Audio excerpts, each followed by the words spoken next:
এই লোকটি এমন একটা অ্যাপ খুঁজে বের করে যারা 2 সেকেন্ডের মধ্যে যে কোনো জিনিস ডেলিভার করে থাকে। এখন লোকটি যখন এই বিষয়টা টেস্ট করে তো 2 সেকেন্ডের পরে দরজায় নক হয় এবং তার অর্ডার করা বার্গার চলে আসে। লোকটি এটা দেখে বিশ্বাস করতে পারে না যে এতটা কম সময়ে কেউ কিভাবে খাবার ডেলিভার করতে পারে। কিন্তু যখন ওর স্ত্রী ওই খাবার খেতে লাগে তখন গিয়ে লোকটার বিশ্বাস হয় এসব কিছু সত্যি ছিল। এরপরে লোকটি নিজের স্ত্রীকেও এই অ্যাপ ব্যবহার করতে বলে, কিন্তু স্ত্রী এটাতে একদমই বিশ্বাস করতে পারে না।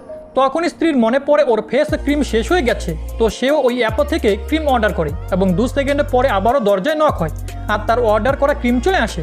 এখন স্ত্রীও এই জাদুই অ্যাপ দেখে একদম মুগ্ধ হয়ে যায় এবং সে এই অ্যাপের সাহায্যে দৈনন্দিন জীবনের জিনিসপত্র অর্ডার করতে থাকে। প্রত্যেকবার শুধু একটাই মেয়ে ডেলিভারি করতে আসতো আর সব কিছু 2 সেকেন্ডে পৌঁছে যেত। কিন্তু 1 সপ্তাহ পরে কিছু অদ্ভুত ঘটনা ঘটতে লাগে। তারা একটা অর্ডার করা খাবার খাচ্ছিল যেটা আমেরিকায় তৈরি হয়, আর ওই খাবার তাদের দেশে ছিলই না। এর মানে এই অ্যাপের সাহায্যে দুনিয়ার যে কোনো জায়গা থেকে জিনিস অর্ডার করা যাবে। স্ত্রী একদিনে ভাবে, কেননা আমি 1 বছর আগে আমাদের হারানো বিয়ের আংটিটা অর্ডার দিই। স্ত্রী এই জিনিসটা ট্রাই করে আর শুধু ডেলিভারি চার্জের মধ্যেই ওই আংটিটা ডেলিভার হয়ে যায়। তারা বুঝতে পারে যদি কোনো জিনিস আগে থেকে তাদের হয়ে থাকে তাহলে শুধু ডেলিভারি চার্জ দিলেই হবে। এরপরে তারা নিজেদের হারানো পালতু কুকুরকেও অর্ডার দিয়ে দেয়। এভাবে স্ত্রী আস্তে আস্তে লোভী হয়ে পড়ে এবং সে নিজের মৃত মায়ের নাম ওই অ্যাপে দিয়ে অর্ডার করে যাতে সে নিজের মাকে ফিরিয়ে আনতে পারে। লোকটি তার স্ত্রীকে অনেক আটকানোর চেষ্টা করে, কিন্তু স্ত্রী নিজের জেদে কায়েম থাকে। যখন সে নিজের মায়ের নাম অ্যাপে দেয় তখন ডেলিভারি চার্জ 16 কোটি টাকা দেখায়, যেটা তাদের পক্ষে দেওয়া সম্ভব ছিল না। তাই বাধ্য হয়ে তাদেরকে এটা ক্যান্সেল করতে হয়। এখন লোকটি একদিন কৌতূহলবশত একটা সেলিব্রিটির নাম অ্যাপে দেয় যার ডেলিভারি চার্জ ছিল প্রায় 40 কোটি টাকা।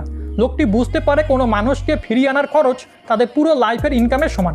এরপরে লোকটি নিজের স্ত্রীর নাম অ্যাপে দেয় আর 800 টাকাতেই সে বাড়িতে চলে আসে।